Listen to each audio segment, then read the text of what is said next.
As the sun dipped below the horizon, casting a veil of night over the medieval towns, figures cloaked in mystery began to stir in the shadows. They embraced roles that others shunned, yet their importance was undeniable to all. In the shadowy depths of the night, the gong farmer waded through the muck, his feet sinking into the remnants of humanity as he meticulously sifted through the darkness. Tanners faced acrid fumes and blistering chemicals, all to bestow upon society the gift of leather. Figures clad in eerie beaked masks glided through the afflicted, casting shadows of foreboding upon the suffering. In the shadowy depths of the dungeon, executioners wielded their blades, severing heads with grim precision, while the miners lost to the world above toiled in the darkness, ever at risk of being entombed by the unforgiving rock. In the shadows of history, where leeches were gathered and swarms of rats were confronted, these remarkable figures danced with death, weaving tales rich with grit and unwavering determination. Picture yourself transported to the medieval era, where the atmosphere is thick with the rich scents of bustling market stalls and the close quarters of daily life. In the vibrant core of a thriving metropolis, we unveil a narrative that many shy away from delving into. In the midst of these tumultuous scenes, thrived the gong farmers, the overlooked champions who bravely delved into the filth of medieval life. In the shroud of night, these brave souls ventured into the oppressive abyss of cesspits equipped solely with shovels and flickering lanterns. Their toil rescued communities from being engulfed by their refuse, yet it tethered them to the unseen corners of society. To truly grasp the existence of a gong farmer, one must first delve into the rich tapestry of the medieval cityscape. Winding narrow alleyways weave through closely clustered buildings where the absence of modern sewage systems struggles to manage the refuse of a rapidly growing populace. The weight of sanitation rested upon the shoulders of those brave enough to embrace the grim and perilous labor. By day, these men moved like shadows unnoticed in the brilliance of sunlit streets. As the moon cast its gentle glow over the sleeping cities, they emerged from the shadows to cleanse the cesspits, safeguarding against the creeping threat of disease. Amidst the murky depths of a grim mixture of human refuse, rainwater, and the remnants of decay, they toiled quietly, weaving the city's discarded tales into a narrative yet to be revealed. The dangers encountered by these nocturnal laborers were as omnipresent as the scent they confronted. During heavy rains, overflowing cesspools can transform into perilous swamps, lurking with danger. Picture the courage required to venture into these shadowy depths, armed only with humble wooden shovels and flickering lanterns. Understanding that a single misstep could lead to a lifetime of suffering or a premature conclusion. The atmosphere hung heavy, the vapors whispering of danger. Many faced serious health challenges, battling respiratory illnesses and infections that defined them as both victims and warriors of their surroundings. Life and livelihood danced in a perpetual struggle, each vying for dominance. The perception of these vital workers within society was a complex tapestry woven from threads of reliance and contempt. Though they played a crucial part, gong farmers faced disdain, regarded as sullied by the very muck they diligently tended to. In a curious turn of events, those who dedicated themselves to shielding the public from grime found themselves labeled as unclean in return. They were both admired and condemned. A tale woven with the intricate threads of the social dynamics of their era. Their presence served as a stark reminder of the grime and illness hidden beneath the gleaming facade of urban existence. Their instruments, though simple, were essential to their craft. With long-handled shovels in hand, they scraped the thick sludge while barrels awaited to carry their burdens. Sturdy ropes were essential, providing safety as they navigated the perilous descents. Every tool carried the indelible imprint of numerous struggles waged against the forces of neglect and the demands of necessity. Their gear, stripped down to its essence, called for a spark of creativity. In moments of disruption, swift intuition wove a tapestry that transformed potential disaster into a seamless continuation of the tale. Shaping these men into clever characters whose very existence hinged on their wit and determination. At the forefront of the stark truths of the work lay a tapestry of cultural and religious beliefs, casting waste in a light of sinfulness or malevolence. Beliefs woven into the fabric of their lives shaped their reality.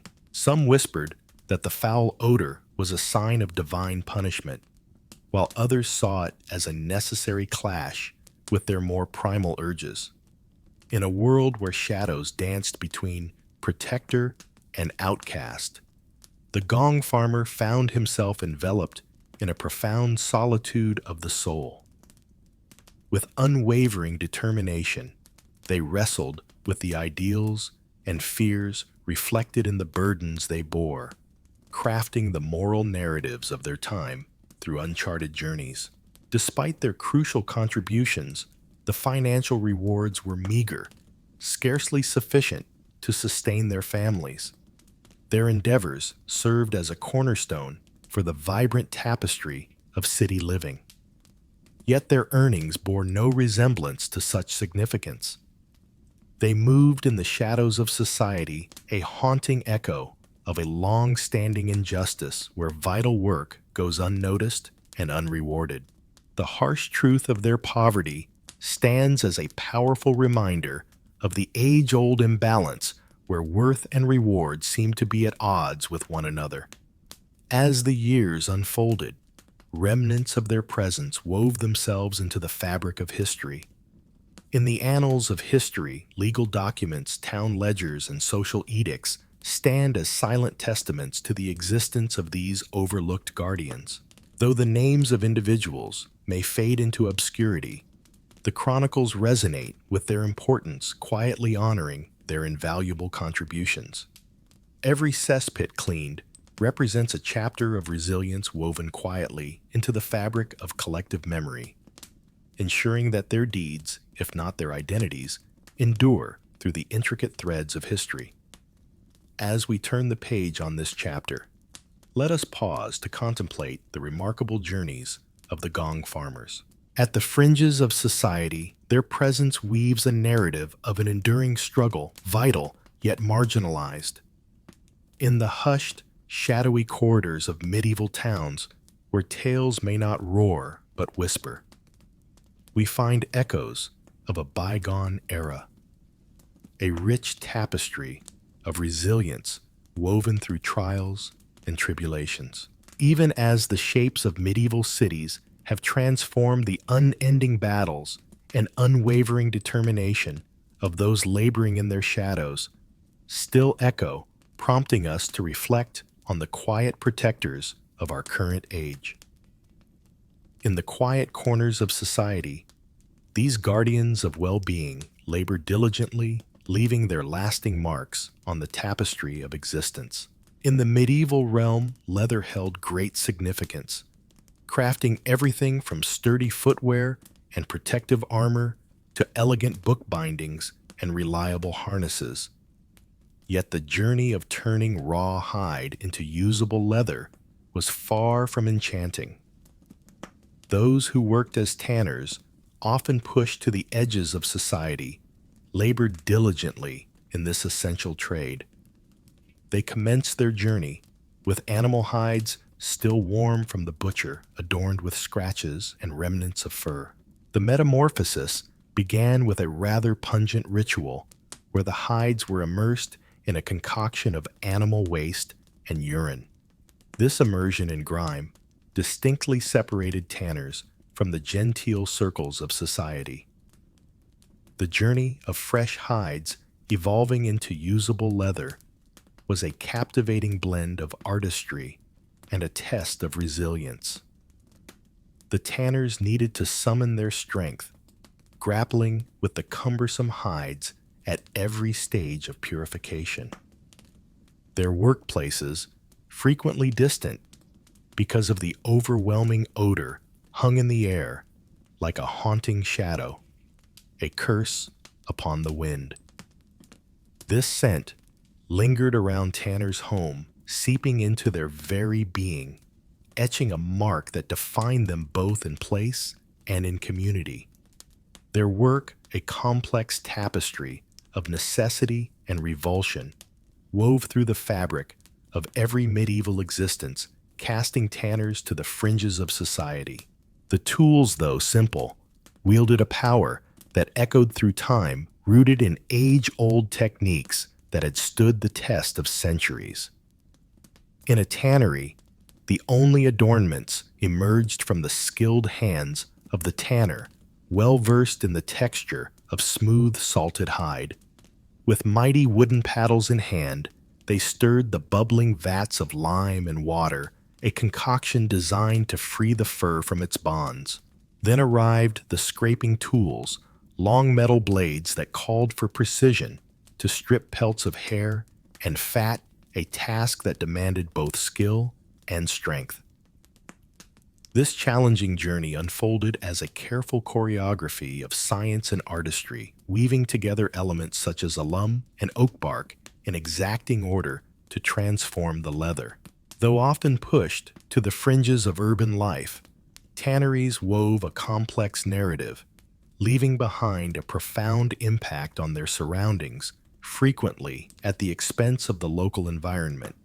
From the depths of industry, a dark tide emerged, infiltrating the earth, and streams leaving behind a bitter trace of urine lime and organic refuse.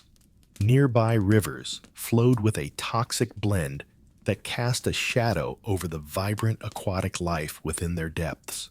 The pollution spread far and wide, intertwining with the tale of deforestation surrounding the tanneries, where trees were stripped bare for their tannin-rich bark. Their practices reshaped the land, weaving a tapestry of ecological challenges that society now faces. Embracing the role of a tanner meant stepping into a world marked by solitude and separation from society. The scent clung to them, relentless and unforgiving. In numerous towns, the tanners made their homes just outside the city limits, close to rivers, where the waters flowed a murky brown, tainted by waste. They were shunned by society, a curious contradiction of the medieval era. This exclusion forged a bond among those who grasped the rigors of their art. In this realm, wisdom flowed from master to novice, exchanged within a community that recognized the worth of their artistry and their place on the fringes. In the beginning, young tanners stepped into the world of leather, absorbing the wisdom and skills passed down from experienced artisans. This challenging journey of discovery began in youth, marked by unpleasant experiences that shaped the tannery. Years passed as apprentices honed their craft, transforming into journeymen, and if luck and skill favored them, they ascended to the esteemed rank of master tanners. True mastery transcended mere technical skill. It called for a profound grasp of the market and a skillful maneuvering through societal taboos. Masters possessed estates, mentored apprentices, and preserved the age-old traditions of their craft. Peril lingered perpetually for those who worked with hides. Dealing with raw materials involved far more than just unwelcome scents. It carried potential dangers to one's well-being. Tanners toiled with foul-smelling substances like urine and excrement alongside the swift ascent of their craft, all of which posed dangers to their health. Extended contact with the rapid ascent employed for hair removal resulted in burns and sores. Without the benefit of contemporary protective equipment, tanners faced relentless discomfort and peril in their daily toil. In addition to the visible dangers, they battled the unseen afflictions of respiratory issues brought on by the fumes of their workshop. The foul odor lingered in the air, creating a barrier that kept others at bay, a persistent annoyance that weighed heavily on the senses. The toil of lifting heavy, damp hides weighed heavily on their bodies, pushing them to the brink of endurance. In the face of unforgiving conditions and solitude, the ancient art of tanning in medieval times weaves a tale that resonates through the ages, ensuring that leather remains a cherished material for generations to come. In the beginning, those who worked with leather crafted the very essence of an industry that harmoniously blended the spirit of innovation with the reverence for age-old practices. The lasting worth of leather pays homage to the skilled tanners of yore, whose dedication and resilience have woven a rich tapestry of tradition. In a world where technology softens the perils of tanning, leather continues to enchant, weaving together the threads of medieval history and modern admiration. In the tapestry of the tanner's existence, the threads of medieval Christianity wove a curious civic narrative, shaping their world in profound ways. In the face of social exclusion, tanners sought camaraderie by joining guilds, much like their fellow artisans, often invoking the favor of patron saints for their safeguarding. Religious festivals provided tanners with a brief escape from their daily toil, weaving a tapestry of connection and camaraderie that uplifted spirits and strengthened bonds within the community. In these fleeting instances, they were reminded of the essence of their humanity transcending the monotony of everyday life. Such events provided a welcome break from the grind, serving as a meaningful reference point for navigating the challenges of solitude. The tale of medieval tanners unfolds a narrative rich with lessons for our modern world, beginning with a deep reverence for the transformation of resources. Their capacity to summon strength from the most basic elements reflects an enduring spirit of human resilience. Exploring the historical backdrop of tanning unveils how adept artisans have shaped the economic, social, and environmental landscapes. Their practices reflect a commitment to the well-being of society and the environment, echoing the responsibilities of contemporary industries. Today's artisans can find inspiration in tanners' unwavering determination, cherishing tradition while embracing change. In paying tribute to the genuine sacrifices of a fragrant history, we uncover wisdom about steadfast dedication, a harmonious blend of tradition and progress. In the murky alleys and hushed murmurs of the 14th century, a silhouette stepped forth from the darkness, a guiding light that shines with promise, yet casts shadows of sorrow.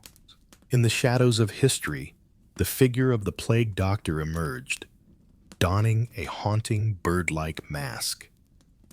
This character did not simply appear. Rather, he was shaped by the slow, relentless tide of pandemics, most notably the infamous Black Death. In this tumultuous time, Europe trembled as the relentless plague surged forth, a merciless wave of bubonic despair, sweeping across lands and etching a path of sorrow in its wake.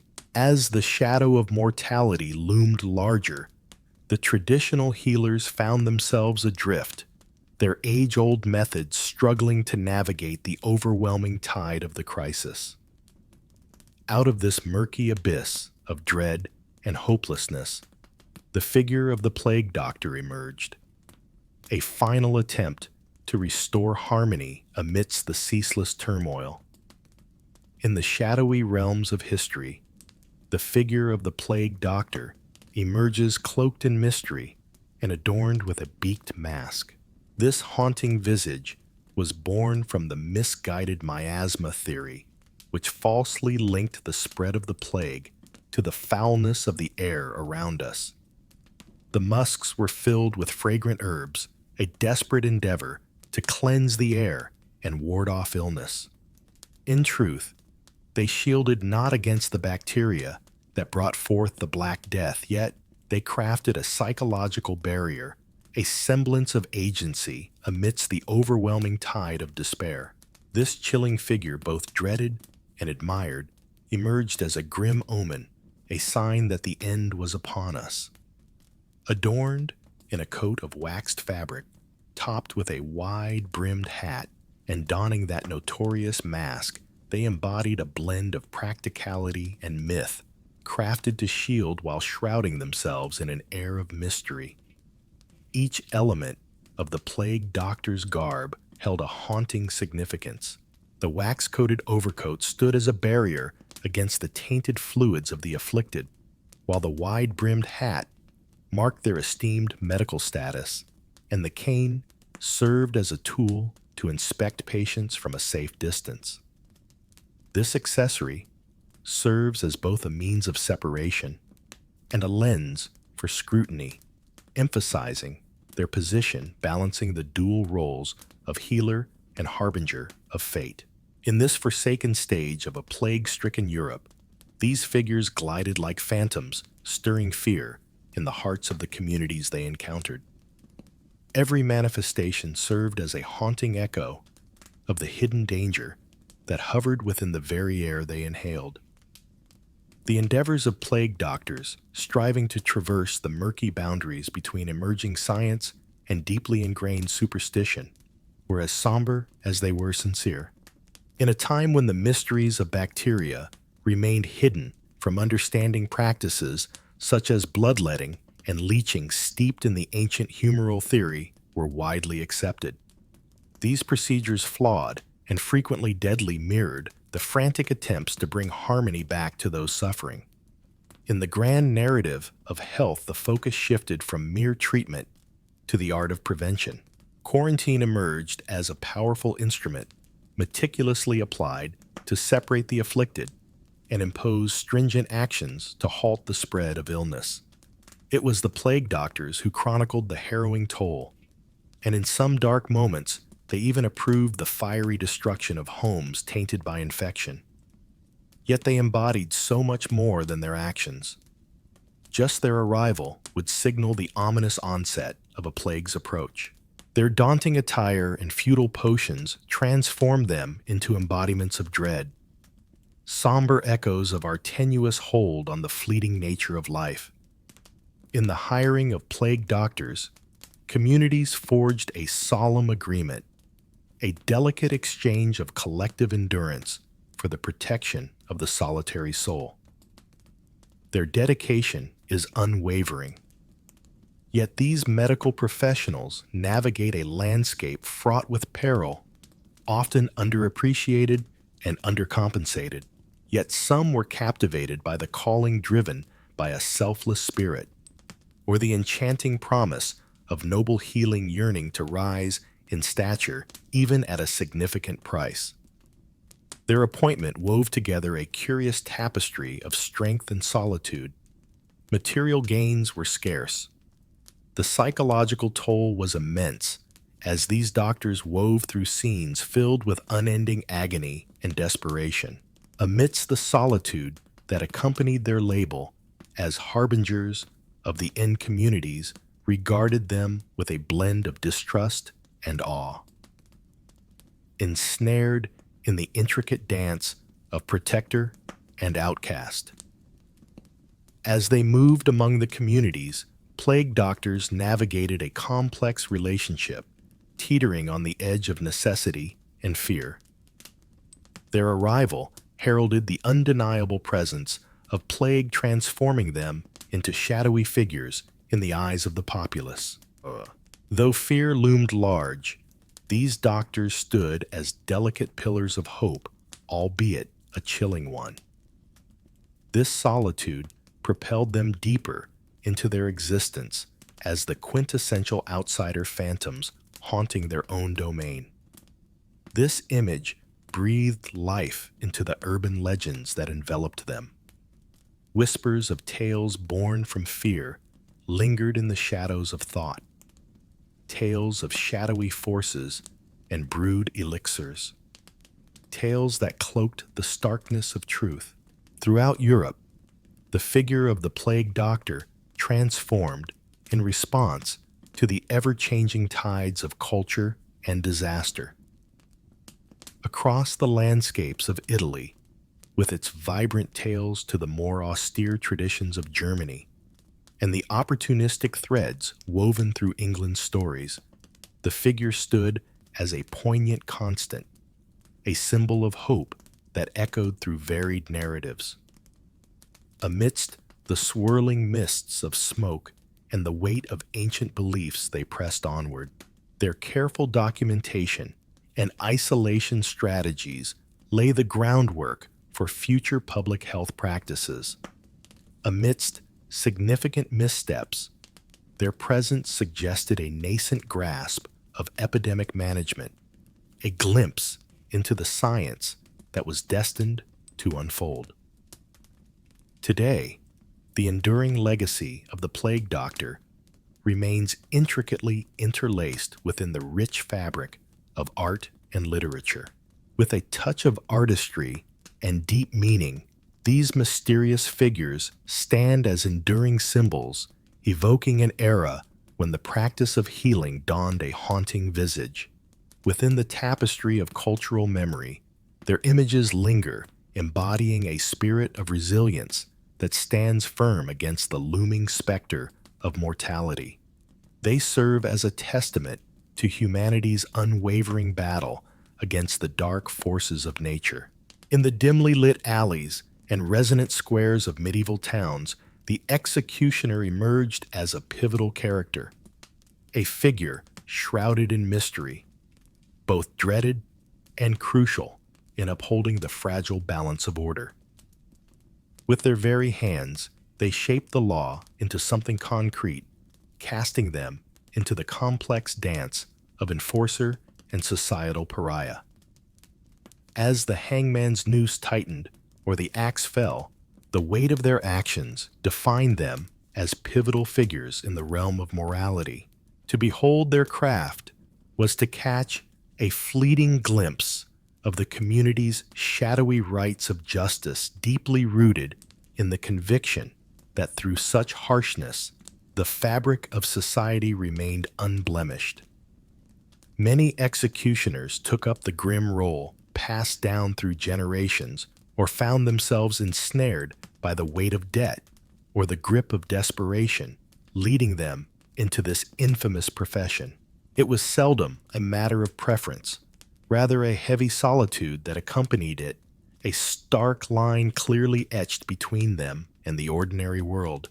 In the shadows of society, these men resided in homes defined by both physical separation and the barriers of their own minds.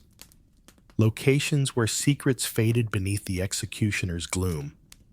And yet, despite being cast aside, their somber offerings were perpetually sought after captivating onlookers in a spell of tragic performance.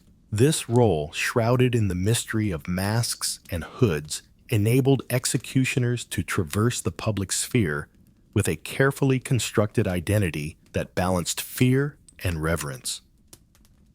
The art of wielding tools was of utmost importance. The executioner's arsenal was a chilling collection. The sharp glint of the axe, the solid weight of the gallows, and the thunderous echo of the pea. Each stands as a testament to their skill and unwavering resolve. In the dim light of the gallows, the scene unfolds with a chilling tension. Tools left unsharpened and ropes carelessly tied could turn a solemn execution into a nightmarish spectacle. Revealing the executioner to the furious cries of the mob, or perhaps facing the very same destiny as those they condemned. Every device, steeped in superstition, stood as a testament to the legal authority it embodied, serving as both a means of punishment and a foreboding omen of destiny. On the day of reckoning, the air crackled with an unusual energy, transforming the scene into a celebration of the eerie and the strange. In a gathering thick with dark curiosity, the crowd drew close. Children lifted high to seize a view of the somber scene, captivated by the haunting notion of a life's conclusion unfolding before their eyes. The executioners carried out these events with an unwavering sense of professionalism, their demeanor as cold and precise as the tasks at hand. In the heart of the bustling square, the gallows loomed tall, casting a shadow over the gathered crowd. Fires danced, and the stark outlines of execution blocks shimmered in the sunlight. This was something deeper than mere bloodlust. It was a solemn public ceremony, a poignant reminder of the repercussions that come with violating the sacred moral codes.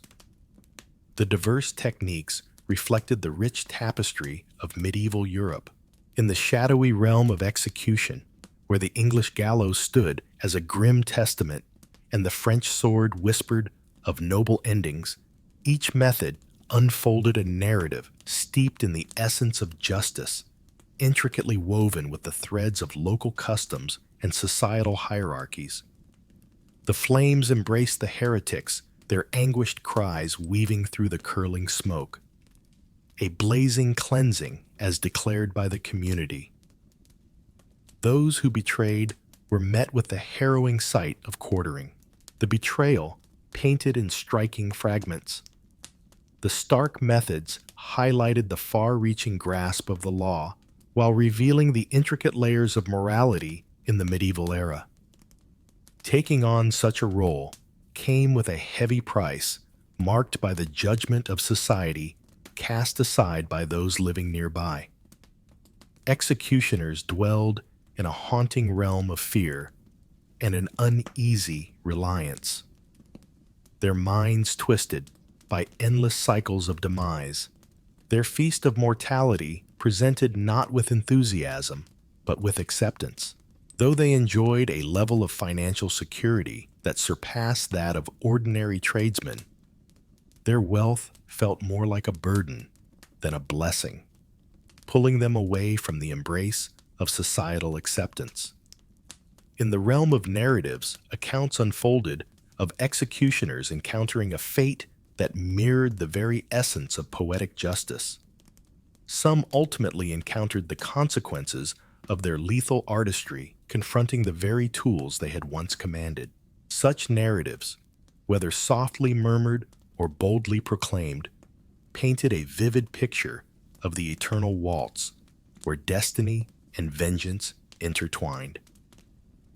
Communities valued them solely for the weight of their somber duties, showing scant patience for mistakes or misadventures.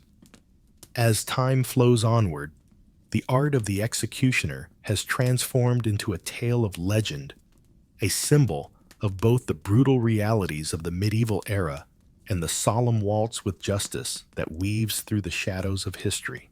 Through tales and melodies, their legacy lives on, embodying a captivating mix of power and fear. As the ancient flames dim, whispers linger of cloaked figures who, amidst the rhythmic chants of the crowd, wove the threads of destiny, unraveling the tapestry of time.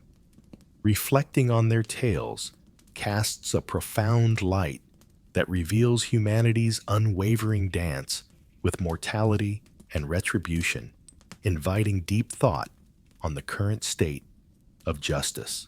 Just like the axes and gallows, the doubts and questions they stirred compelled us to reflect deeply on our true essence.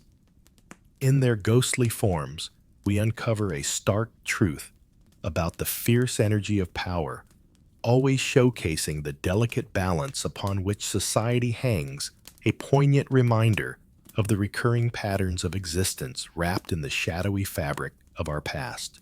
With a heavy heart and whispered prayers, the medieval miners readied themselves for the descent into the shadowy depths of the earth, where untold stories awaited in the darkness. The entrance, a jagged maw in the earth, called out with a mix of fear and urgent need. In a realm where metals served as the lifeblood of currency, weaponry, and craftsmanship, the miners emerged as both indispensable and easily overlooked. Every day, these brave souls confronted the formidable challenge of venturing into shafts that were as perilous as they were devoid of reward. Their journey downward was laden with trials both of body and mind, as they navigated slick ladders or were gently lowered by groaning hoists illuminated solely by the wavering glow of flickering candles or dim lamps. Once they descended into the depths, the miners labored in cramped passages that bore a striking resemblance to a rabbit warren rather than a conventional workplace. The suffocating shadows and tight confines wrapped around me like a heavy shroud, evoking a profound sense of entrapment.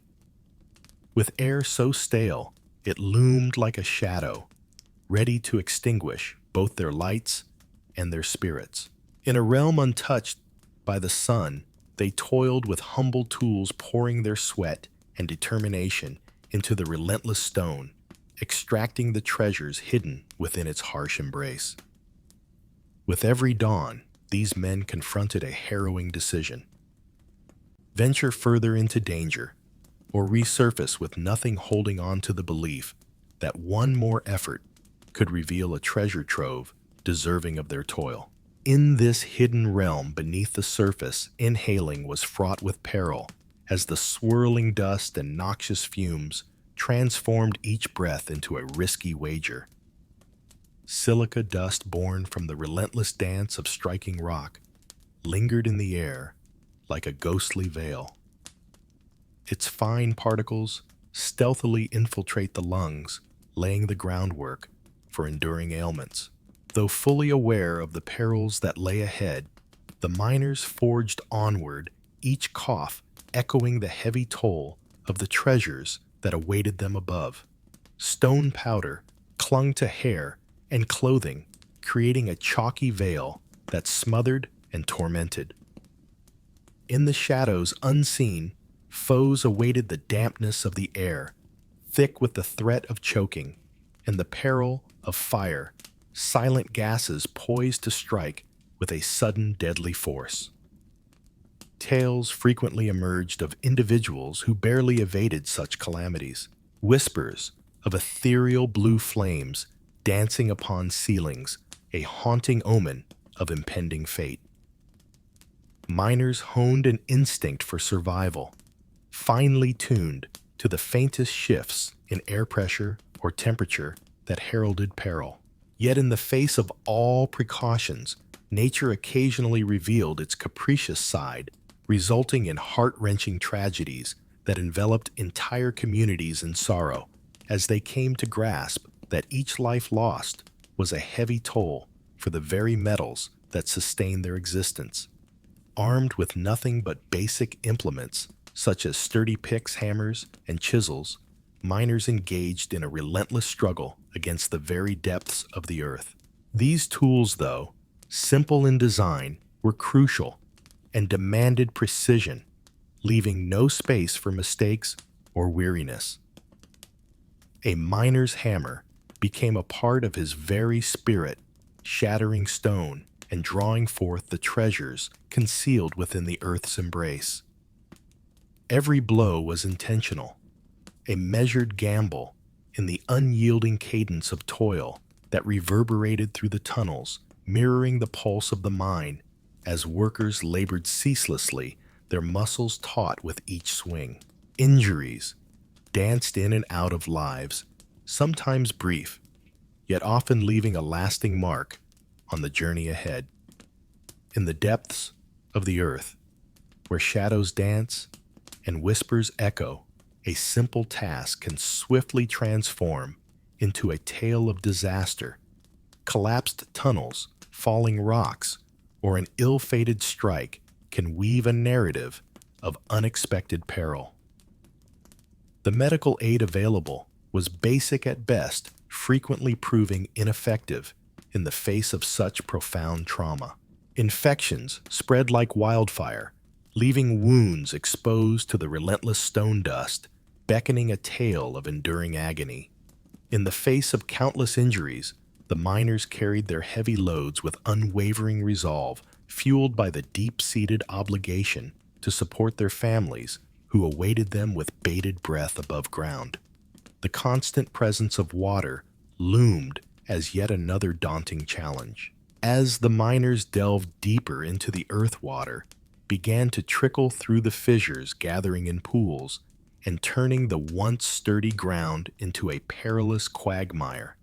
In their struggle against the relentless tides, they relied on primitive pumps, their frail line of defense. Yet these contraptions often faltered, forcing them to navigate the icy waters that surged around them. With every step, they battled the relentless muck that sought to pull them under a true test of their strength and resolve. The relentless flow of water sculpted the tunnel walls, weaving a labyrinth of treacherous paths that threatened to give way at any moment. Whispers of miners, ensnared by sudden torrents, danced through the air, each tale steeped in urgency and suspense. Heavy warnings exchanged among shadowed faces illuminated by the flickering flames. Shrouded in shadows, the miners toiled in a world untouched by light and time. The candlelight flickered softly in the deep dark underground, its glow casting playful shadows that leapt and twirled upon the rough walls, teasing the tired minds that lingered there. The mine was a realm where day and night intertwined, merging into a single, unrecognizable, shadowy expanse. From the depths, the miners surfaced, their eyes squinting against the bright light, each one a testament to the collective weariness of their labor. This heavy darkness gave rise to tales and fables intricately linked with truth, echoing in the relentless cadence of picks and shovels.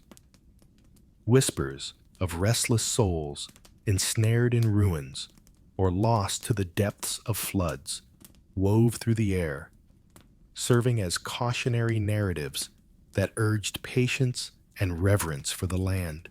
They were led by the whispers of belief and the shadows of the unknown. Amulets swaying gently from necks, carvings engraved upon the rock, gifts exchanged in quiet trade for a journey unharmed. Tales of bold escapes and astonishing discoveries transformed into legend. Every recounting weaves together reality and imagination. In the shadow of ancient beliefs, the miners toiled, their hearts ignited by dreams of fortune that danced before them with every treacherous dawn. Hope served as the beacon, guiding miners further into the abyss of despair. Each weathered stone whispered secrets hinting at treasures that could change their lives forever. The journey transcended the quest for wealth, sparking aspirations driven by unwavering belief. It was the allure of discovering riches, aspirations draped in shimmering silver or glistening gold, hinting at a life transcending the grimy reality, a world brimming with possibilities. Pockets brimming with such treasures held the promise of elevating the family's standing, unlocking pathways to roles that once seemed out of reach. Yet wary traders of optimism miners understood that luck could be capricious, and happiness was often shadowed by the dread of retribution from the ground beneath. In a delicate waltz, with destiny under the relentless scrutiny of the sun, the leech collector trudged through the thick, oozing mud of the marshes, ready to face yet another challenging day. With her trousers rolled up and legs exposed, she gingerly navigated the shadowy ground beneath her, feeling the chilling, damp caress of marsh water seep into her skin. The air hung heavy with the aroma of still water, a blend of rotting plant life and rich, damp earth. In the air, the hum of insects intertwined with the soft whisper of reeds dancing gently in the light breeze. This challenging landscape was well known to the leech collector, for their very existence relied on the beings that dwelled within these waters. In the face of adversity, she glided forward with a familiar cadence, fully aware that each step held the promise of unforeseen twists and turns. As she ventured further, ripples spread from her legs, unsettling the surface that hid the life-draining creatures beneath. She embarked on a quest. Leeches, a dual-edged enigma, started to feel her approach. Attracted by the inviting warmth of her skin, they latched on hungry for sustenance, leaving behind faint pinpricks that blossomed into crimson blooms. Unaware of the growing burden she carried, she immersed herself in her work. As I fill jars with these dark, slithering harvests, each specimen whispers of potential income in a world eager for their perceived medicinal values. In the chronicles of medieval medicine, leeches found their niche, a testament to the enthralling humoral theory which posited that well-being hinged on the equilibrium of bodily fluids. The practice of bloodletting, regarded as a means to preserve or regain balance, discovered a companion in the humble leech. In the annals of history, these remarkable beings were celebrated by medieval healers as champions of the healing arts. In a realm where lords and commoners alike, women in labor, and soldiers found themselves subjected to this peculiar treatment, the tapestry of life wove a tale both strange and compelling. In a time when hope mingled with fear, the humble leech collector toiled tirelessly, driven by a quest to heal the ailing. With each leech gathered, he fed the relentless hunger of a medieval medical machine where remedies were often steeped in desperation and the whispers of superstition. Her jars might find their way to esteemed clinics or be tucked away in the humble abode of a village healer. With each step she took in her sanctuary, the threads of socio-economic significance wove seamlessly into the rich tapestry of medieval health practices. Yet the silent suffering she bore remained mostly unnoticed. Her art became one with the hidden currents of medieval toil. Her life hung in a delicate balance, where suffering morphed into a meager form of gain. Every venture into the leech reef marshes brought the promise of sustenance, yet it often came at the cost of enduring relentless bites that drained her vitality.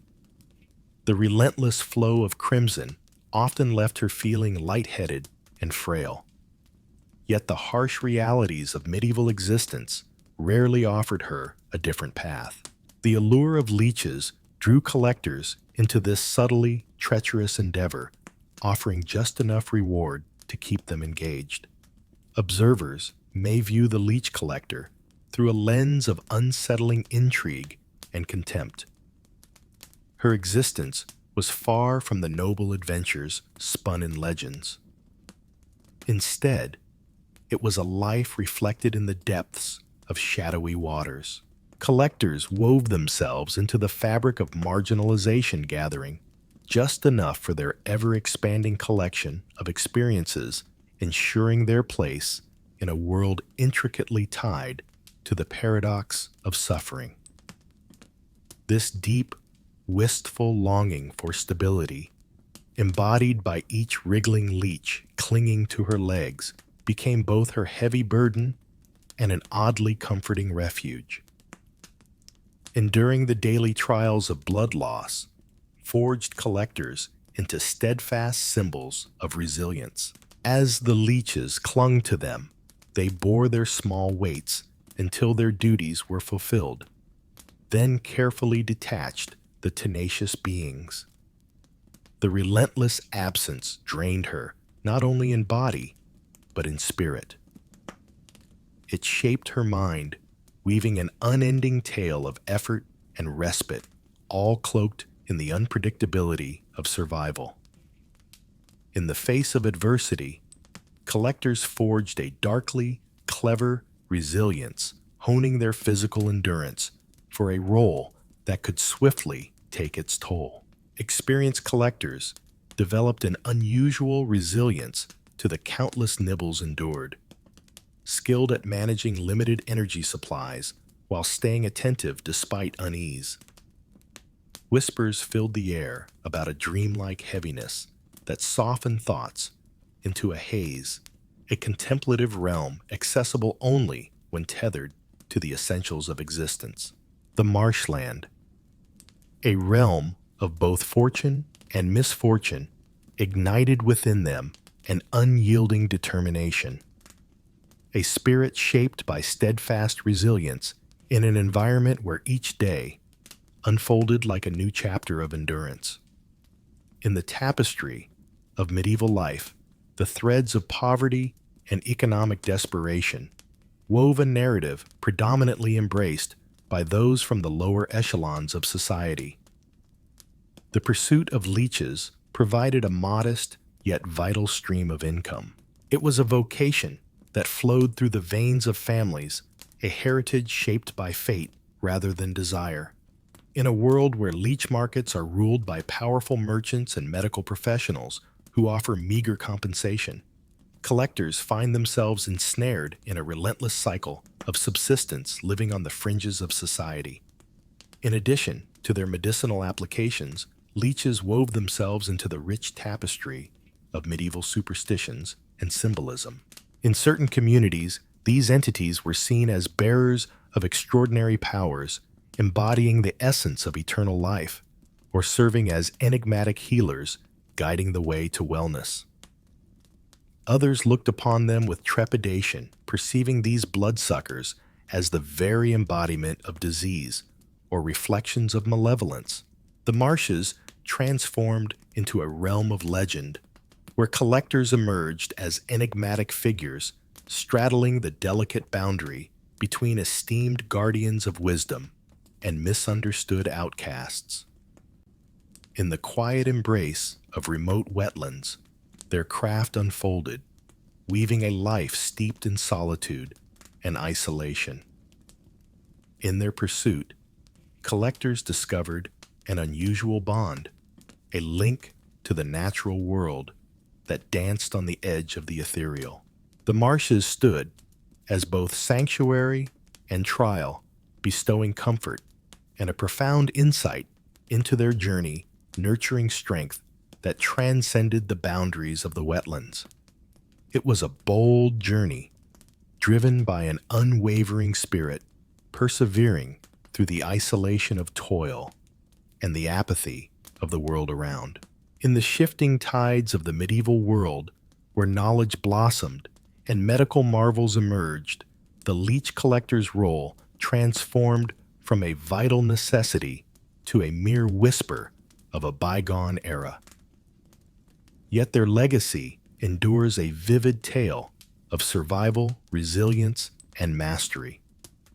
They personified a journey of exploration, seeking to unravel the mysteries of healing and the essence of the natural world.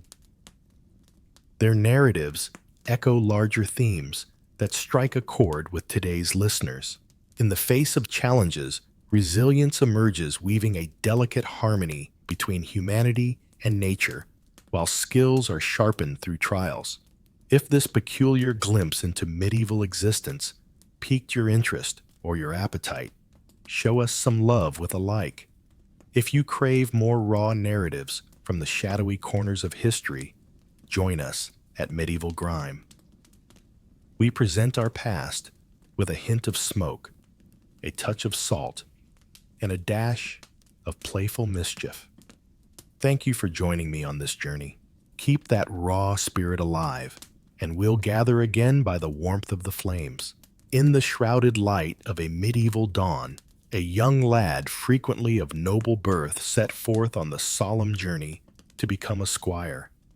Here lay the threshold to the noble path of knighthood, a tale woven with unwavering dedication, where the pursuit of honor takes a back seat. In a world where valor reigned, a life unfolded beneath the watchful gaze of knights characterized by the rhythmic polishing of armor, the gentle care of noble steeds, and the graceful dance of courtly manners, all in preparation for the inevitable call to arms. In the pursuit of chivalry, young souls ventured forth from their homes, guided by the watchful eye of a knight. They immersed themselves in the art of horseback riding, the melodies of music, and the noble sport of falconry as they blossomed into their destinies. Yet every victory was woven with the narratives of those squires whose hopes dimmed in the face of adversity, their dreams of knighthood left behind. With unwavering dedication, the squires took on the weighty task of readying their knights for the fray, meticulously checking that armor and weapons, jigsawed plates, and riveted chainmail were primed for battle. Armor and weaponry transcended mere tools. They were a matter of survival, requiring the utmost attention to detail. The pungent aroma of metal and leather enveloped the air, while the relentless symphony of blades being sharpened echoed through the daily existence of a squire. They observed the harsh truths of battle-mending wounds with hesitant hands, conscious of the merciless sting of metal, long before they ever grasp it themselves. This devotion served not only as a rite of passage, but also as a shield against the tumultuous chaos of medieval warfare. In a world where the sun rose and set on the connection between knight and steed, this bond was the very heartbeat of a knight's strength and skill. The squire tended to the noble beasts with great care, lovingly grooming each one, fully aware that neglecting even the smallest need could lead to disaster in the heat of battle. The horses, noble companions of their knights, required unwavering devotion and care. Young riders embraced the art of horsemanship, weaving together strength and finesse as they unlocked the nuanced, instinctive dialogue required to guide these magnificent creatures. The raw bond with their horses resonated with the stark truths that loomed beyond the peaceful, straw-lined stables. In the shadow of grand castle halls and the echo of distant battlefields, the squire found himself caught in a delicate balance between the tranquility of peace and the chaos of war. They faced the harsh realities of fierce battles, frequently on the outskirts, yet always close to the tumult of war. They bore the weighty responsibility of supporting their knight while also daring to enter the battle, delivering messages or rescuing a fallen comrade from peril. Each conflict served as a profound mentor. Every scar tells a tale of unexpected journeys in these tumultuous arenas of noble obligation. Their days were filled with the relentless pursuit of mastery. Lessons etched into the fabric of memory, marked by bruises and the toil of sweat. Young warriors engaged in mock battles with wooden swords, gracefully executing the elaborate movements of their martial training, while their vigilant mentors observed, guiding them in the art of strategy. Each misstep became a lesson, and every triumph served as a stepping stone on the path to valor. They wove theory and instinct into a tapestry of relentless battle readiness. Beyond the clash of swords, the squire's journey was rich with devotion and duty. The daily tasks flowed like a steadfast current of commitment, gathering the steeds, sharpening the steel, orchestrating the journey. The unwavering spirit and steadfast dedication transformed these duties from mere obligation into a profound devotion to cherished ideals. In the midst of the earthy aroma of hay and the warmth of labor, there exists a serene contentment, a testament to the steadfast commitment that has endured through the ages. As the moment approached, the squire stood poised for a grand transformation into knighthood, a sacred truth adorned with tradition and respect. The act of fasting purifies both the body and the soul. White robes whispered of the purity that accompanies fresh starts.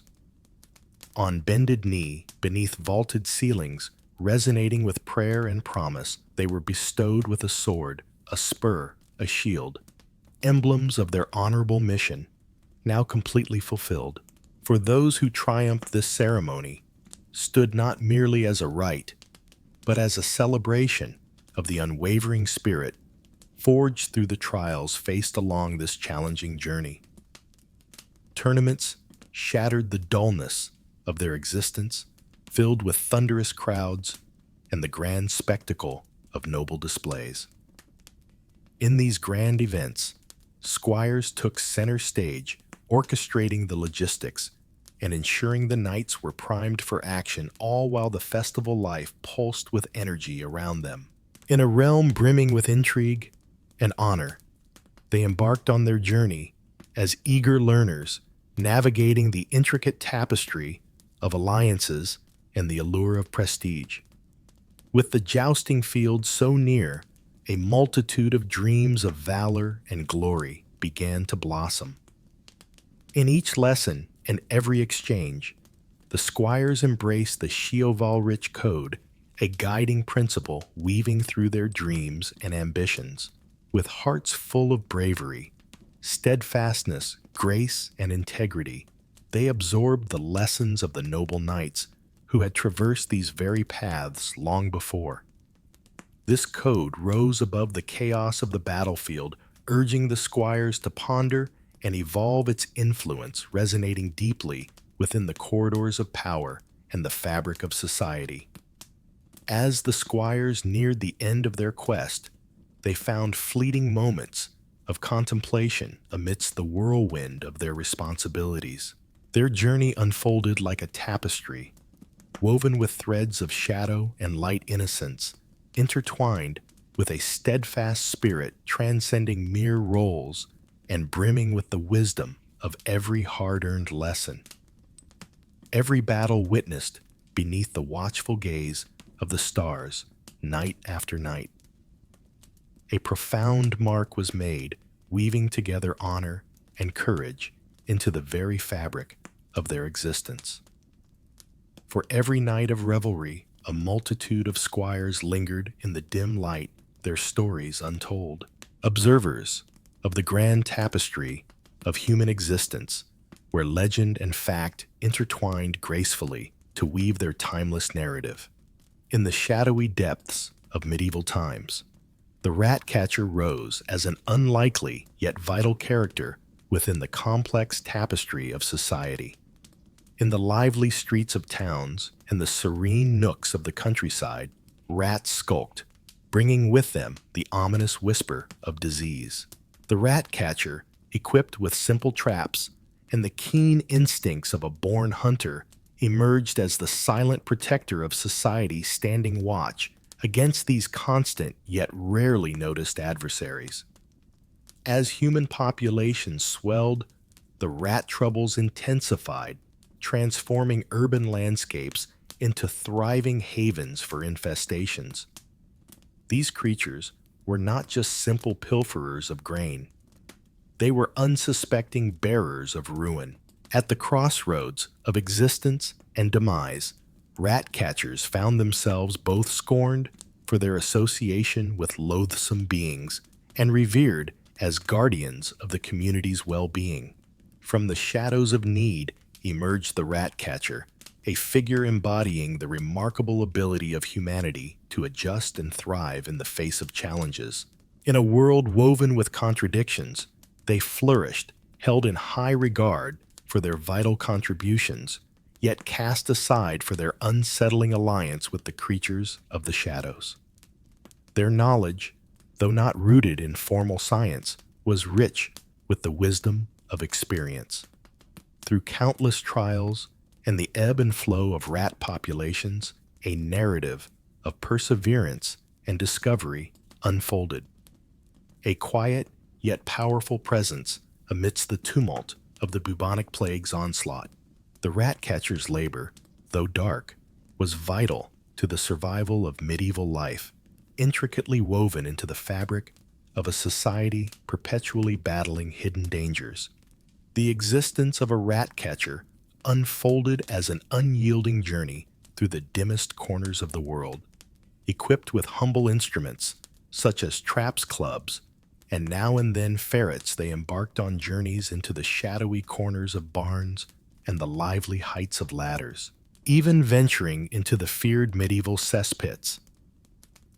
As they ventured into every shadowed nook, they encountered far more than a mere gathering of rats. In every shadowy nook, one might imagine a swarm of disease-ridden fleas lurking, waiting to spring forth into the unsuspecting world. The perils of the profession extended beyond mere physical threats. The looming danger of contracting diseases from their quarry was palpable. Undeterred, they employed clever techniques, such as utilizing ferrets to drive out rats and strategically placing baits propelled by the unwavering urgency of their quest. In a world where simplicity reigned, their creations, though rudimentary, were crafted with a brilliance that spoke of efficiency and cleverness. From the most rudimentary wooden snares to intricate metal mechanisms that spring shut with deadly accuracy, the traps varied in their design and danger. In addition to the mechanical methods, certain catchers embraced a more direct approach, wielding clubs to strike out their targets. For those with a knack for ingenuity, ferrets emerged as the favored companions, quick and agile beings that pursued rodents from their hidden homes. The task of training and managing these animals wove a rich tapestry of challenges into their work, demanding both quick thinking and deftness in every move. Amidst the vibrant chaos of medieval existence, rat catchers wove their way through realms thick with the acrid scent of decay and refuse. In the midst of the rustling sounds and the biting scent of the atmosphere, they recognized a haunting allure, a reflection of their keen awareness. Every sound whispered secrets. Every scent beckoned them forward in their challenging quest. In the tapestry of their daily existence, a sharpened awareness of the senses wove itself into the fabric of their lives, allowing them to navigate the harshest of surroundings with a steadfast spirit. In the tapestry of medieval life, rat catchers wove a narrative of both essential service and lingering discomfort. Much like other roles associated with dirt, their labor was pushed to the fringes, even though it held great significance. They engaged closely with one of the era's most dreaded beings, bearing a mark that distinguished them from the more esteemed professions. In times of great need, particularly amidst the shadows of epidemics, this scorn transformed into a hesitant respect.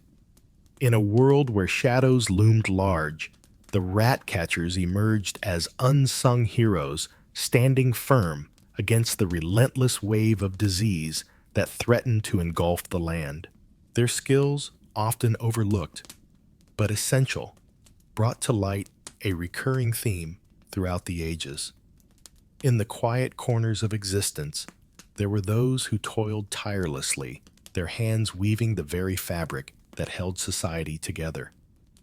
The art of the rat catcher was a tapestry woven with cleverness, blending practical strategies with the rich threads of folklore.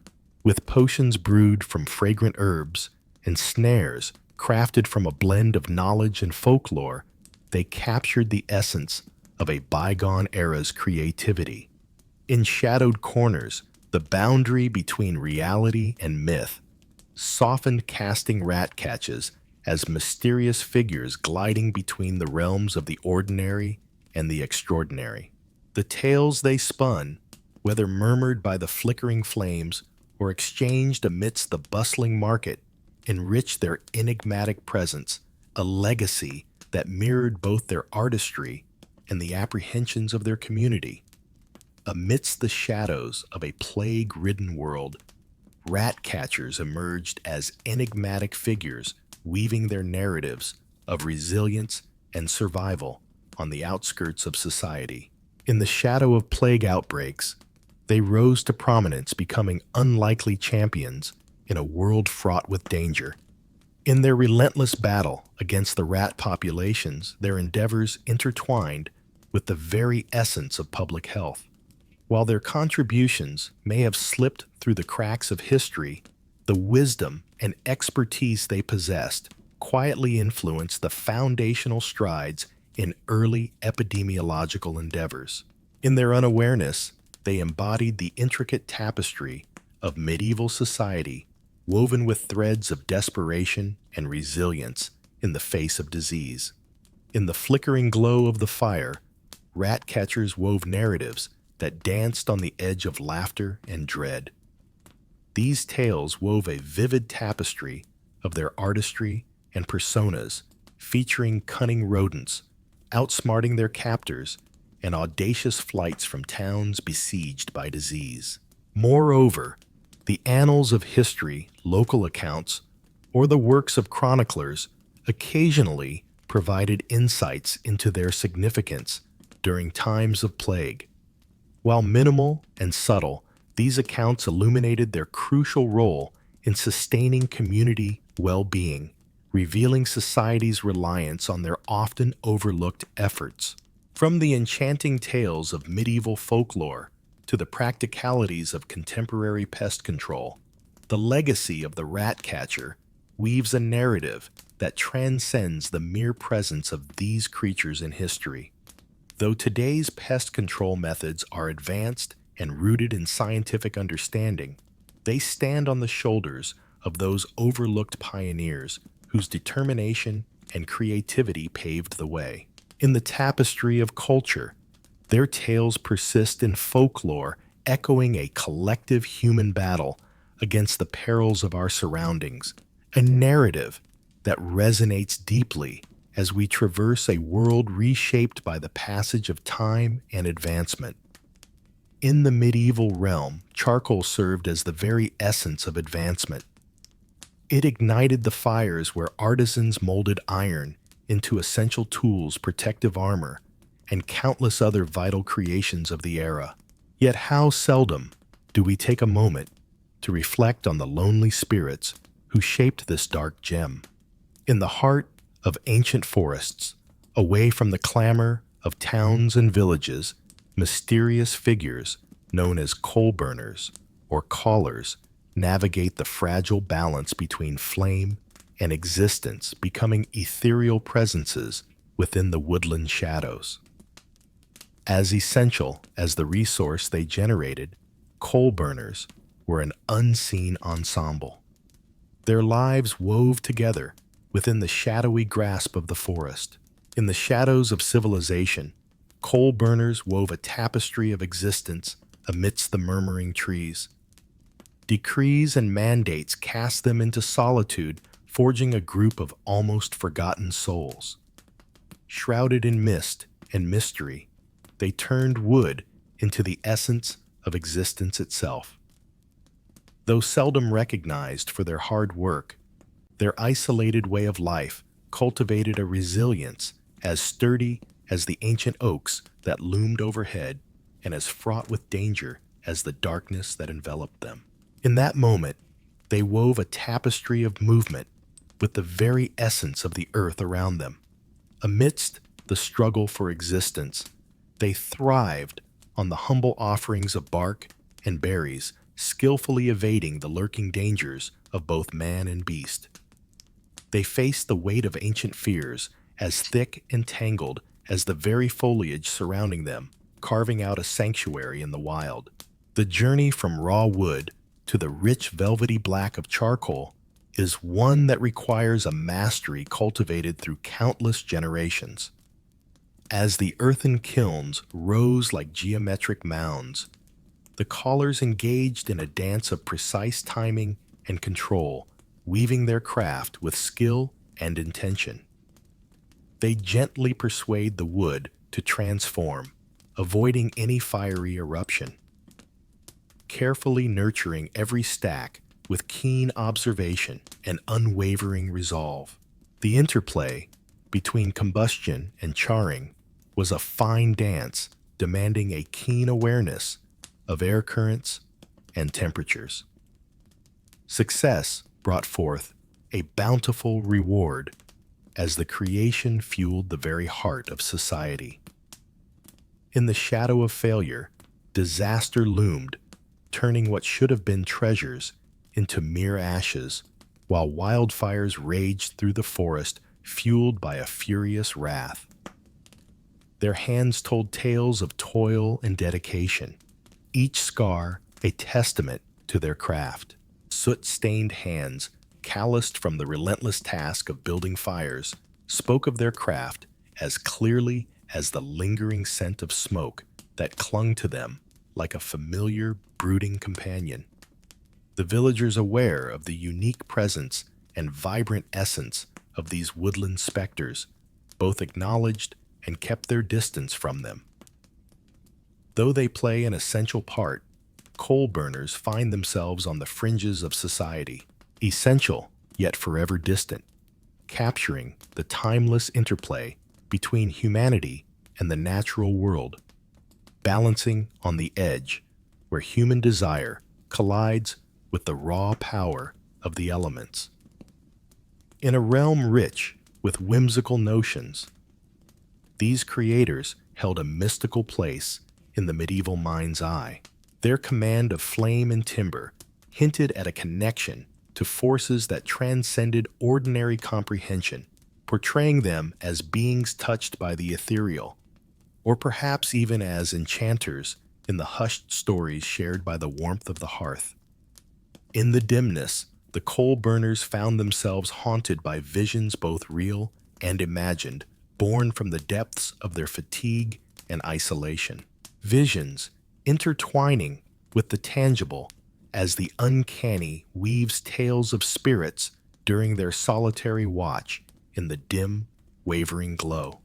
Yet their existence was deeply intertwined with the capricious essence of flames, a companion and a challenger.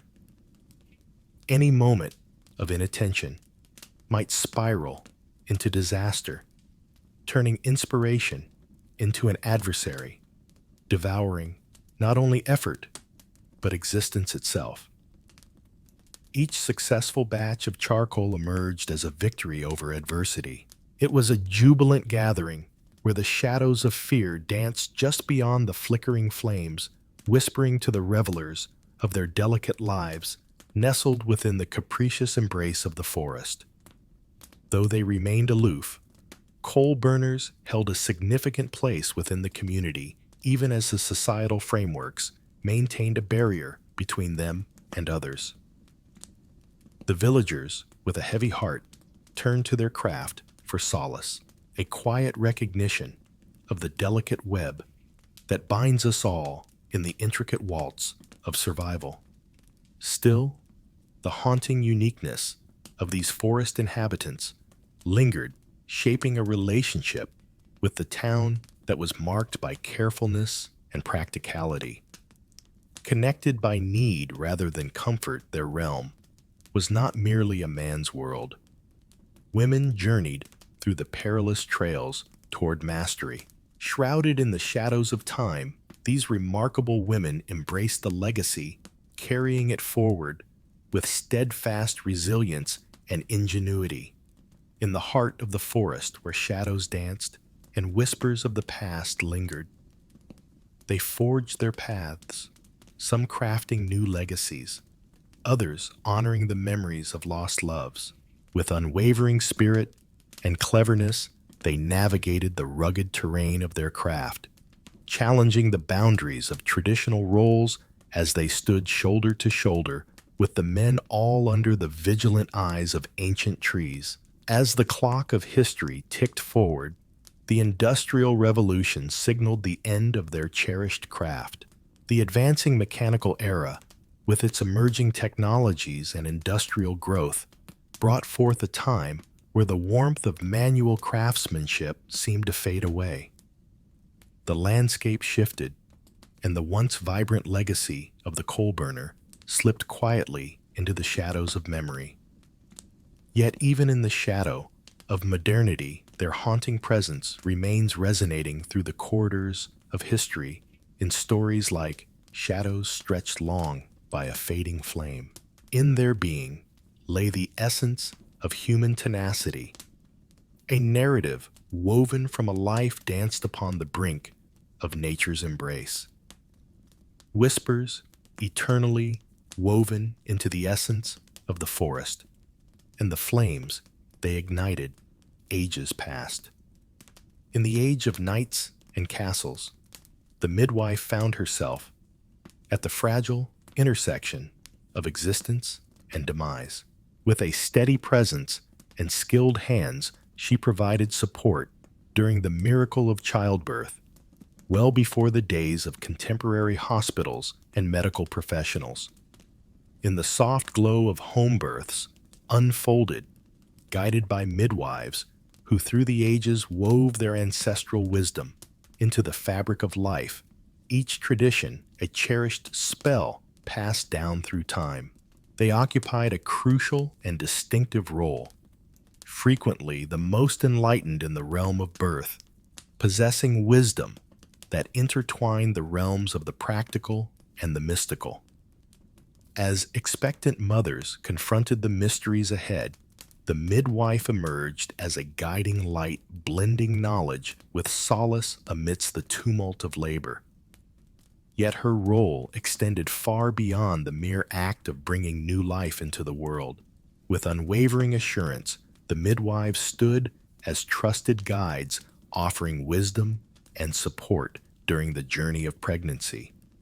They bore a tremendous burden, one that frequently brought the heavy hand of blame when misfortunes arose. A stillborn child, or a mother lost to blood loss, could swiftly cast a shadow over her reputation. In the face of overwhelming challenges, midwives continued their noble work, fueled by a profound sense of responsibility and a deep awareness of their unique importance. Their wisdom flowed like a river, rich with the tales of old and the secrets of nature's bounty woven together with the threads of herbal lore. The natural world became their source of healing and remedy. In the embrace of forests and fields, a treasure trove of herbs awaited, such as vervain and red raspberry leaf, transformed into potions thought to nurture and ease the journey of childbirth. This practice wove together the threads of science and superstition, mirroring the medieval society's dance with the mysteries that lay beyond their understanding.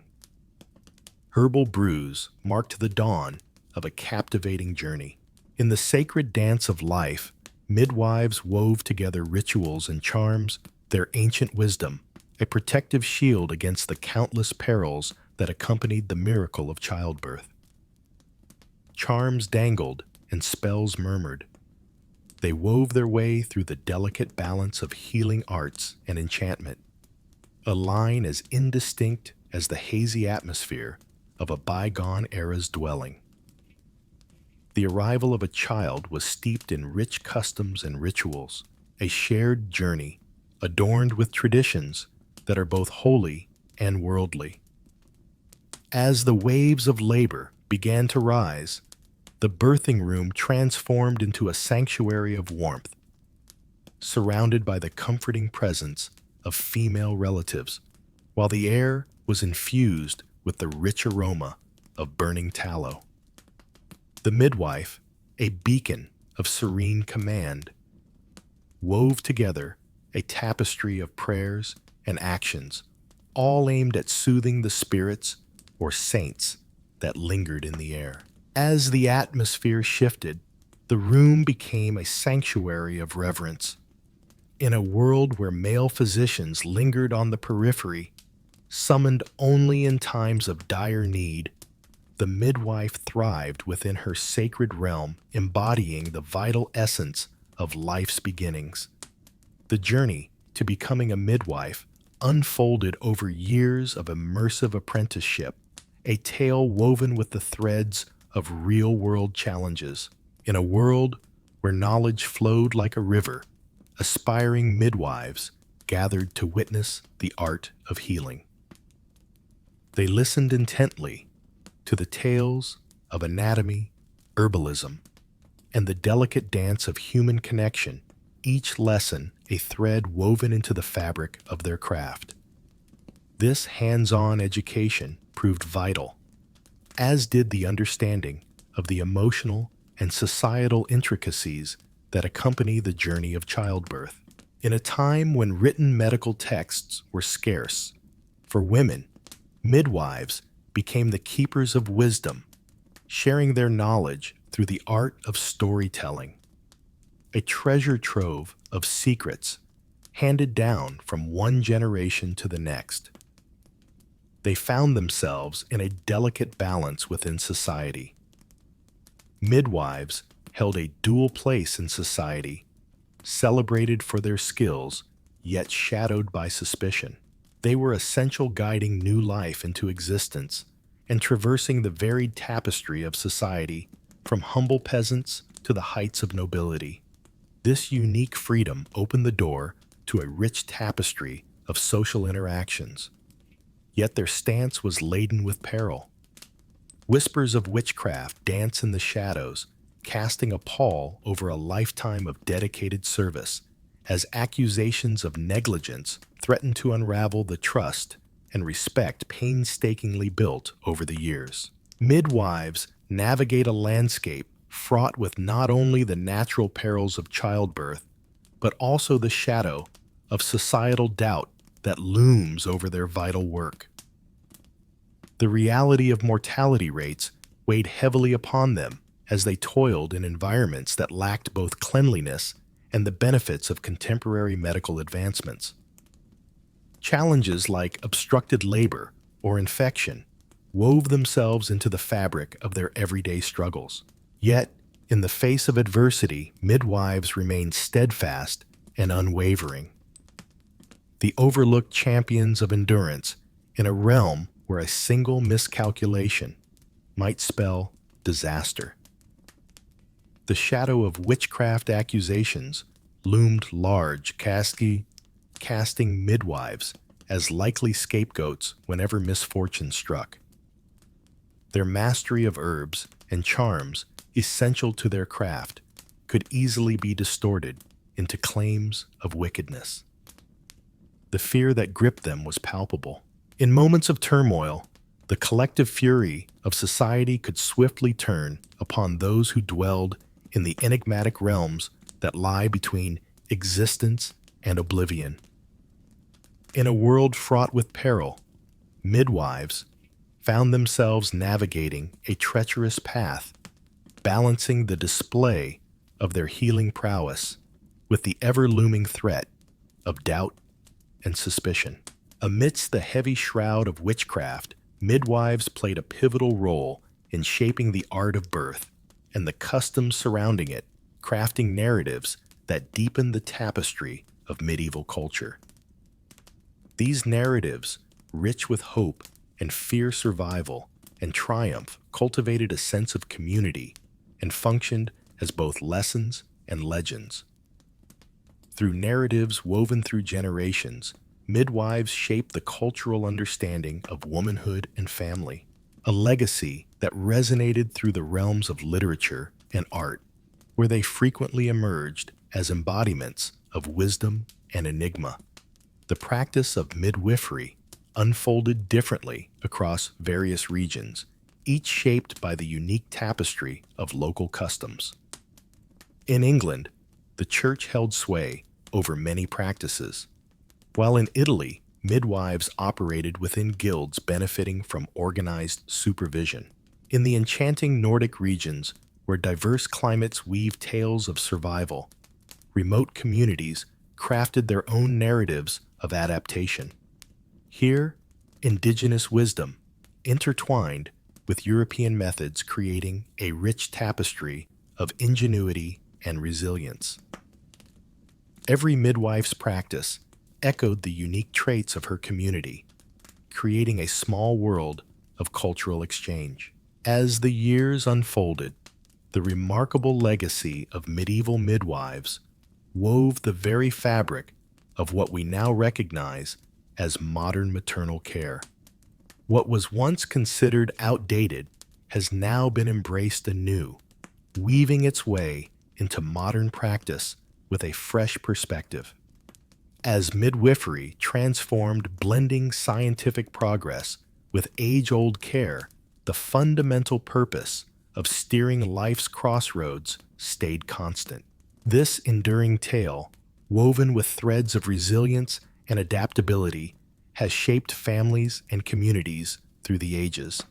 Amidst trials and transformations, midwives emerged as champions of compassion, weaving together the realms of legend, healing, and maternal love, their legacy indelibly marked in the annals of human history.